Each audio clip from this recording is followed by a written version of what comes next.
Dealing with teenagers is tricky, guys. I'm not even going to lie. It's so tricky. They have that spirit of just putting up a fight about everything. They can even convince you why the homework you're giving them is irrelevant. Wah, yeah, I know. Leta kitabu nikupe kazi ya ziada. Jamaa anatoroka. What's up? What's up, everyone? I think I should take this out. Hello. So now I'm still on my midterm break. I think that is the fun part of being a teacher. And today I have this DIY project. As you can see, I have a board. Ilikuanga board ya puzzle. Okay. Ish. Yeah, this used to be a puzzle board. Obviously, the boys lost most of the puzzle pieces, and I said I would repurpose this and make something like a wall art. I had already done it, but this day I was not very keen, so it looks, you know what, just bugged me, and I want to redo it. I'm using this board, then this black tape. I don't know what you call it, and this tool. This is the exciting part because I have this new tool that I got a while back. I was hoping to use it for contact paper. You know, the ones that you stick on a board, on the cabinet, or maybe on a wall. So I wanted to use this to cut, but I've not gotten to that project yet. So it's called a cutter knife. Hope you can see that. Then it comes with spare blades. So I'm excited to be using this tool, but I have to be really, really careful because this is very sharp. Ooh. Yeah, so this is what I'll be using. Just like this. I've seen some DIY people use this before, so I'm just going to take out these letters that are not well shaped. I feel like I need a ruler so that this time I can make perfect letters. Wait, I'll work on one letter at a time. Itanisumbua. Yeah, you watch tu muone what I'm doing. Ndivyo pia mnichanue ama mniambie. Okay, is this necessary? No. Just looking for something to occupy myself because an idle mind, they say, is the devil's workshop ama whatever. So kuna mtu alikuwa ananiuliza, by the way, oh, unakaa young. By the way, thank you. If you don't agree, songa sana. Huyo alinibamba. So they say they look so young. So how is it teaching a boys' high school? You know, the teenagers. Do they harass me? Do they respect me? Do they listen to me? So such kind of questions, and I understand. I would also wonder, but so how is it for me? That was the question. Well, for the sake of that one person, I'm going to tell all of you how it is being a teacher. I've been doing this for a long time now, since I finished school. That because I was already working even before I graduated. So I've been doing this for a long time. I've taught all gender. I've taught girls' school. I've taught mixed school. I've taught boys' school now. Currently, I'm in a boys' school, boys' boarding school. How it is for me dealing with teenagers is tricky, guys. I'm not even going to lie. It's so tricky because first, their emotions are all over. Secondly, they tend to rebel. I don't know if you can understand. Obviously, if you have siblings, you understand what I'm trying to say. They have that spirit of just putting up a fight about everything. They can even convince you why the homework you're giving them is irrelevant. But I also noticed for you to, or personally, what I do and has worked for me is for me to be in a position to to relate with them and even understand them better, handle them. I want to say handle them because you actually have to handle them. You have to kind of stoop to their level for a minute and try and to understand where they're coming from. You're not going to make them like you, but you're going to make them conform to your roles. I hope you get what I mean. Now, you're going to show them you're in charge. You're not going to be aggressive, but then you're going to make them understand you are the adult here, which is tricky sometimes, but fun because when you create boundaries, these people are going to respect you. So how do you create boundaries? There's a length to where conversations in class can go. So obviously, being a teacher, you find yourself engaging in small talk. Yeah, you're in education, you're in the learning process, you're in a certain topic, and it comes to life experiences and all of that, and then you start talking about something, and then they will even start asking you private questions and all of that. Now, you do not want to show them that you are special, you're not a human being like them. So that's why I'm saying you have to go to their level and reason with them as if you've been that in that phase. You have been in that phase, but at the same time, you have to show them that whatever you're proposing, there is no choice. Kama ni kuwafunza unawafunza, hawana choice. And in fact, the ones that cooperate by doing the assignments well, studying, answering questions, you entertain those better than those who refuse to cooperate, so that they know the core business is education, obviously.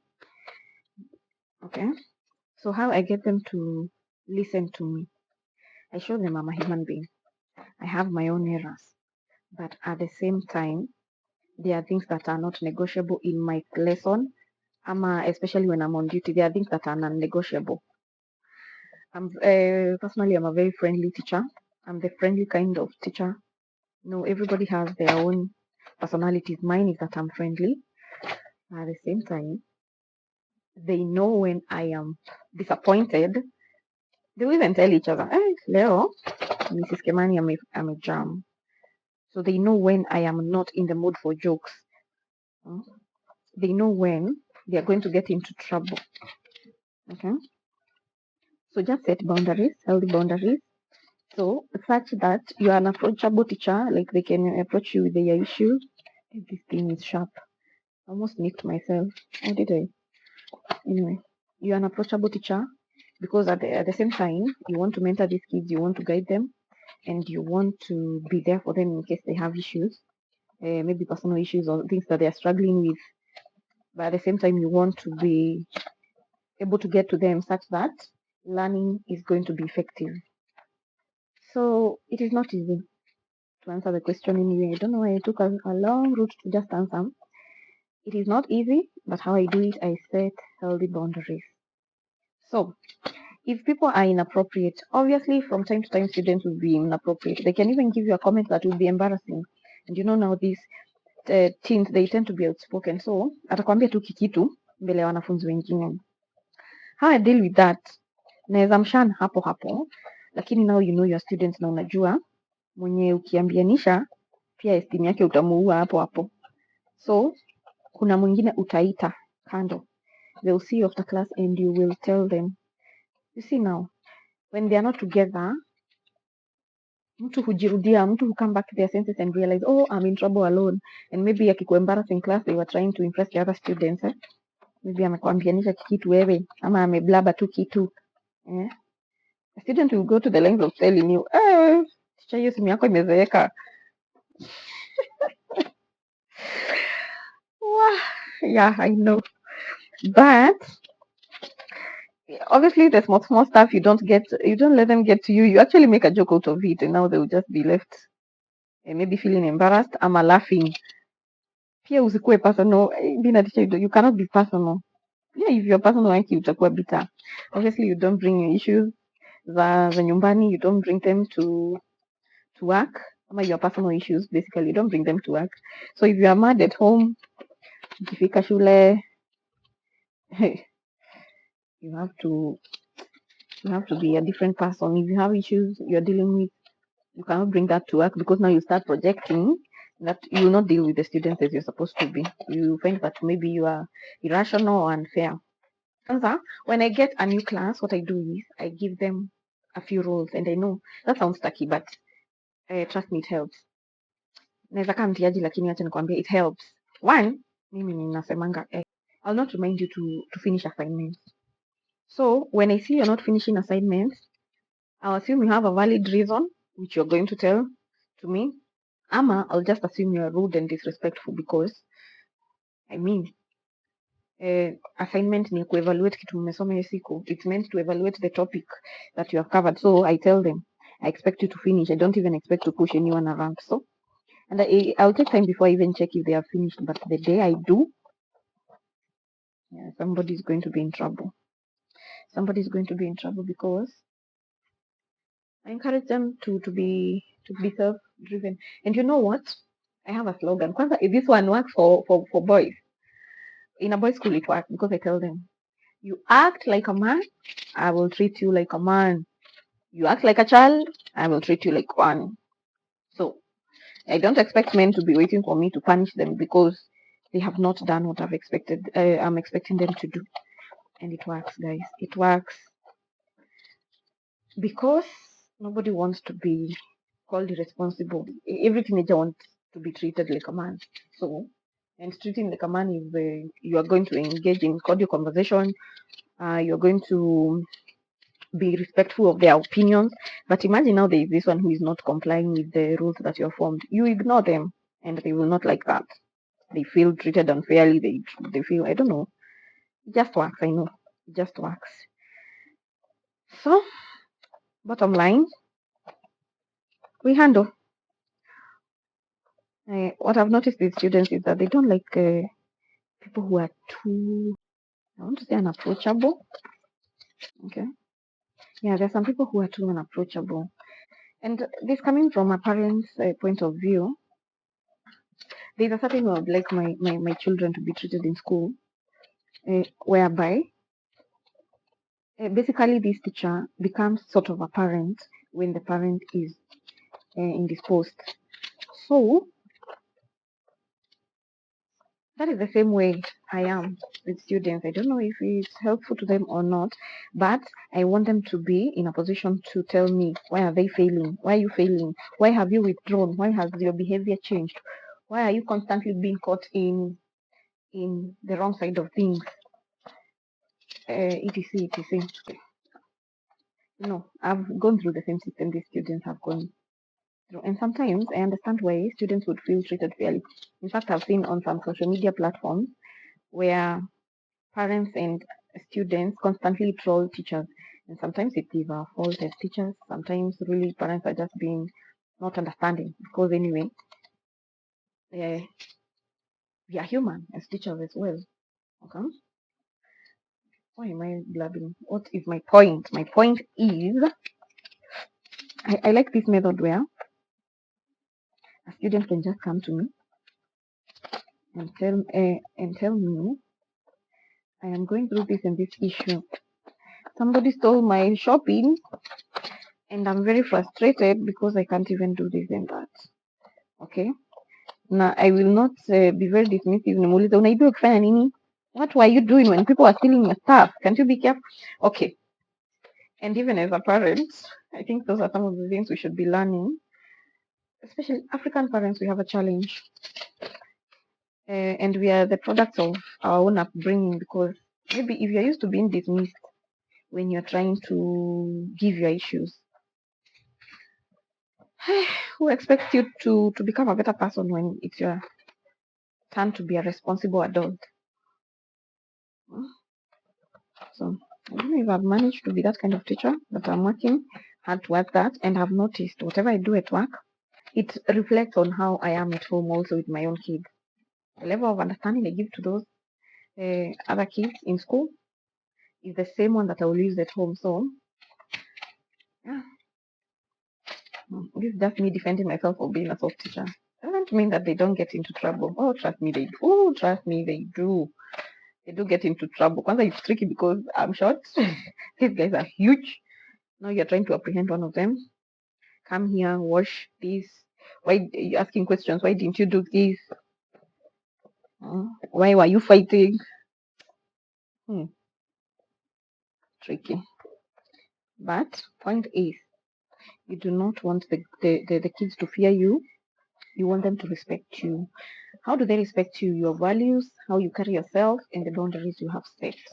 That is it. That is enough for them, for you to tell students that are bigger in size than you to do something and they will do it. Okay? That is just enough. That is what I've learned. So those who are asking, do they listen to? Yes, they listen to me very well. In fact, I don't believe that if I fall down, the students will fall. They will tell me sorry. Yeah, maybe after laughing, but yeah, because they don't fear me, they respect me. So if that is controversial to you, again, move. I'm just saying how I cope with being a young teacher, young female teacher. Yeah, are they inappropriate? So that was a follow-up question, from this person who was asking how do I handle teaching boys? Are they inappropriate? Not directly. Remember, when you have established the boundaries, they do not have time for inappropriateness. Maybe the fathers will go, "Hey, unakaa poa, you look so good." Nini nini, but utaanza, you stop. Thank you. Go to class. At least that now the message is home, but they will not have the courage to move on. And maybe earlier on, when I was teaching in different schools, I could just open a book and find a note. A student, oh, teacher, you inspire me to do better. Okay, whatever. Sawa. And you'd say, huyu mwali anapitia. Then you would call these students, or rather, I would call these students and tell them, hey, nilipata habari yako. Hebu niambie, what grade do you have? So can we first work on this grade? Because these things you are saying, show me that you actually appreciate me as your teacher. So leta kitabu nikupe kazi ya ziada. Jamaa anatoroka, hatawahi fikiria mambo ya upuzi siku ingine. So, but yeah, we adults, we handle ourselves, so don't worry. We do handle ourselves. Okay. Sasa nimefikiria hiyo shule I've been taken back so many years. Anyway, how am I doing, guys? Okay, ignore this one. These are the new ones. I didn't change the H. I'm writing the word home. So this board is going to help me to cover the cable mess over my TV unit. I'm too lazy to just get a ruler and just take measurements. So tell me, is it coming? Ignore this one. This one, I'm going to take it out and make a new one. Progress so far. I'm using this blade, which is very sharp. I can't tell you how many times I've almost nicked myself. To make shape letters. Yep, it's coming in handy. I feel like this end is going to be too big. Did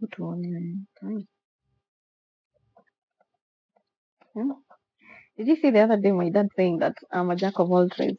Unajaribingi vitu mingi, tumalizangi. Yeah, it's always going to be your family who will tell you the truth brutally. But you know what? With this YouTube, I'm going to be very consistent. You'll see. So dad, nasikia mahali uko? Yep. I'm going to be very consistent this time. But to be honest, aki anaongea ukweli. Zile biashara huyu msichana anafanya, weka unanijua tu. I've been all over the place and stuff. I've acted. Yes, I was once an actor. It KU. Yeah, that didn't go so long because I started dropping in my grades. My second year grades were not so good, so I left that and focused on my studies. Hey, I have owned very, very many businesses. I have even done nails. These nails, wachatu. I have sold thrifted clothes, makeup. Babangu anashangaanga msichana, but it's better to be accused of being overambitious than to be told you don't like working. So, I don't mind, honestly.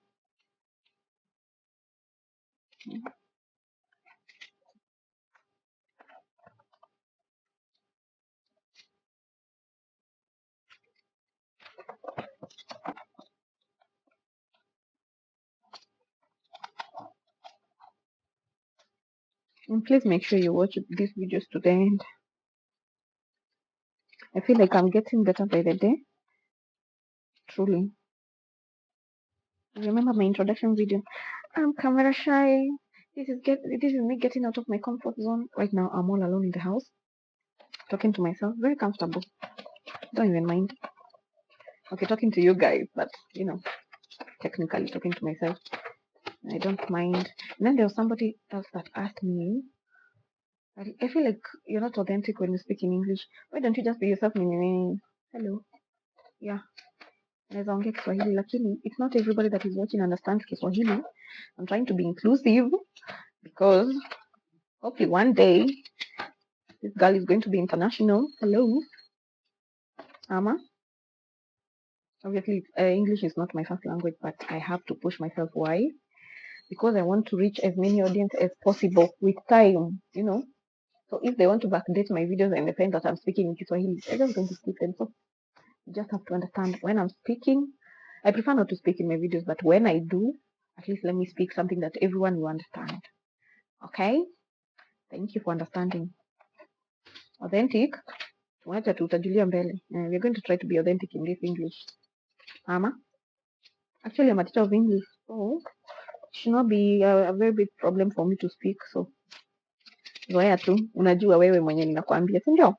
Thank you. By the way, that is a very good friend of mine that told me that I prefer you speaking in Kiswahili, which I do by the way. Sana, yani, sinaona kasa hivi. I just find myself, but when I am conscious, I'll try my best to speak in English. And I've told you the reason. Thank you.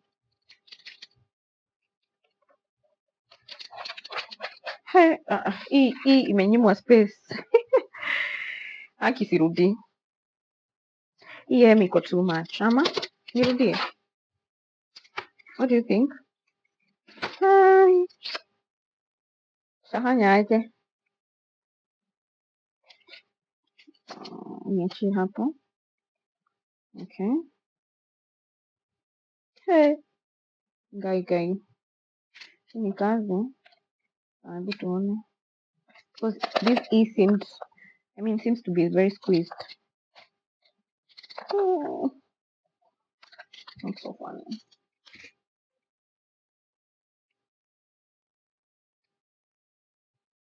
If I'm trying to show you how I DIY, I might at least try to be perfect, honestly. So if you have a puzzle board sitting there, and the pieces have been misplaced, so it is no longer usable, instead of throwing it away, you can actually try to do this. And I promise you, it's going to bring a change. Actually, somebody came to my house, and as crooked as it was, they asked me where I got it. They felt, okay, I can fool one person. Only my son keeps reminding me this belongs to his puzzle, which can no longer be used.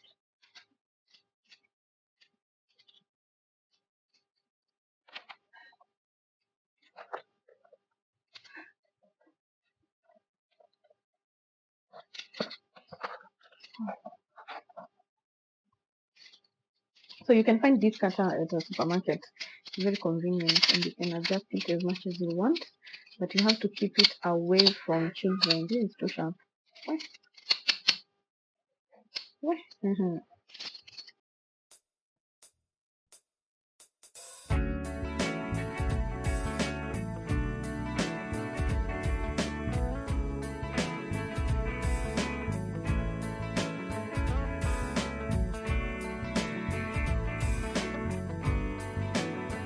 Okay, while we're here, we discuss I like to talk about emotional intelligence because I feel like the lack of it affects so many people.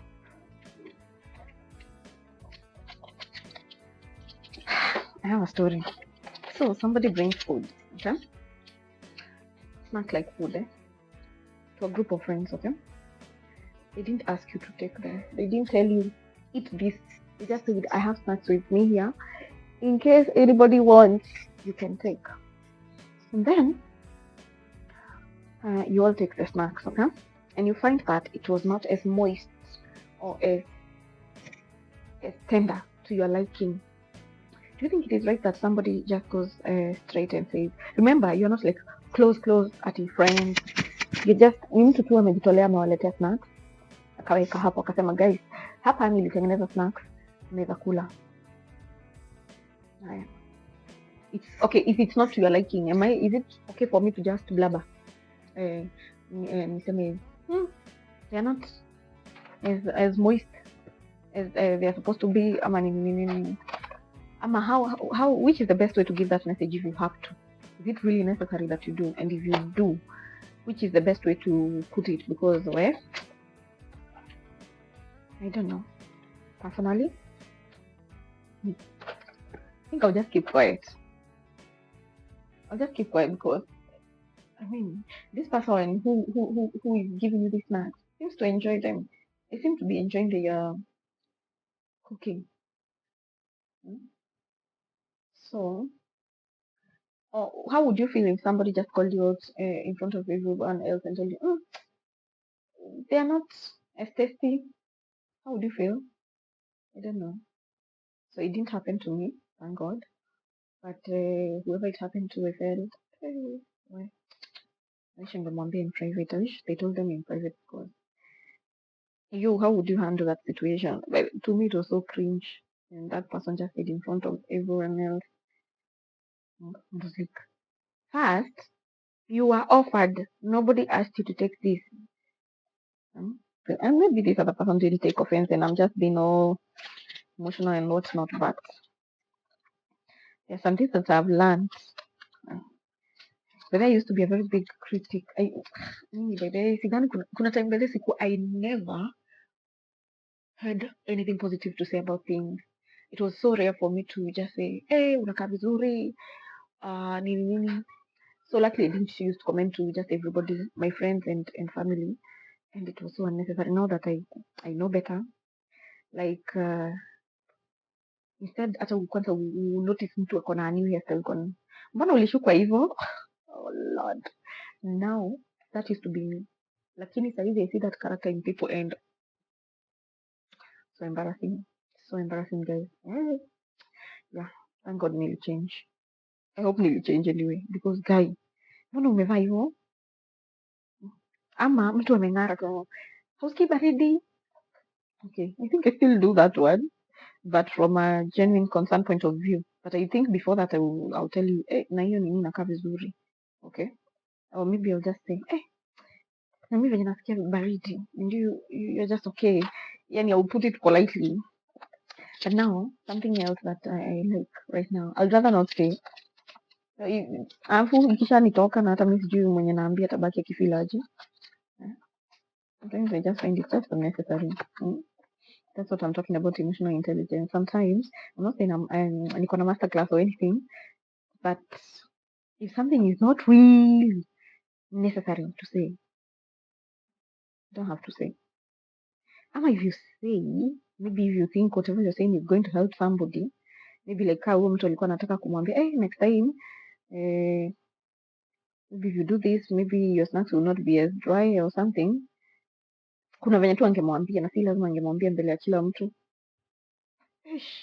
Anyway, yeah, those are the kind of things that are always in my mind, and I love to meet people who are mindful,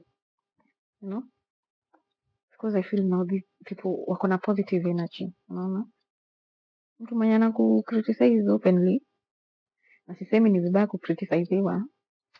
Most of these people are always projecting their issues, ama unapata huyu mtu ako tu na tuma issues twake tu wenye sasa anaona I have a dull day, let me dull yours as well. Because mbona uulize mtu amevaa aje? Sio umevaa aje leo?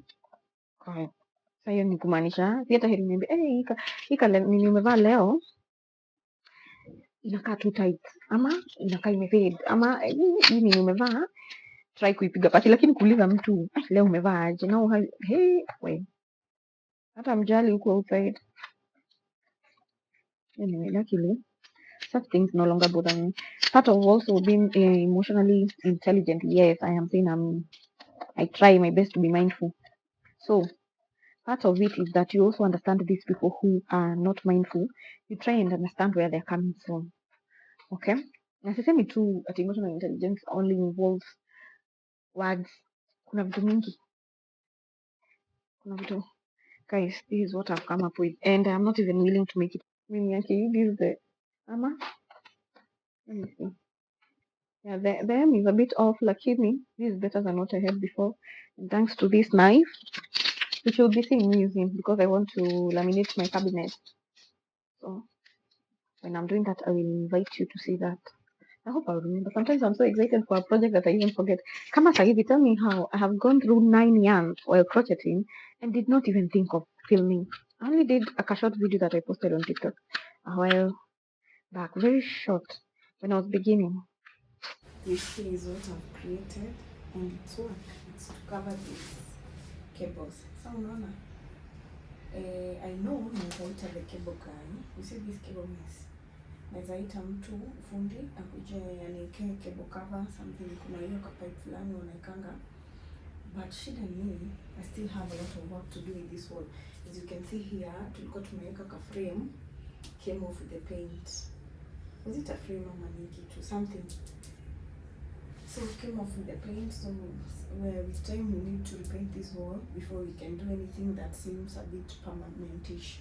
So like installing those pipes, those covers, cable covers. Before then, it's just a simple hack. And let me see if it works, or tell me if you think it works. Just put it there.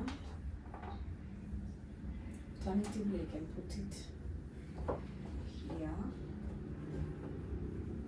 Let me see if on the camera. I think the other way makes sense. Yeah.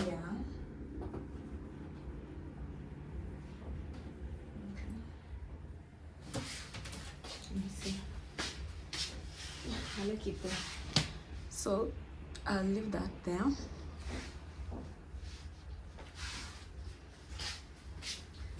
That's the job done. Low budget. Literally, I think the tape is 20 bob.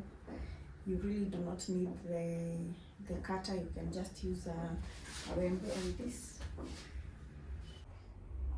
I want to say a huge thank you for clicking to my video and watching till the end. Mom. Can I, Baba? Mom. Yes. I'm so sorry for that. Thank you so much for watching my videos. If you have not watched my previous videos, kindly go and see what my content is all about and keep it here. Thank you so much. And also please remember to subscribe if you haven't already.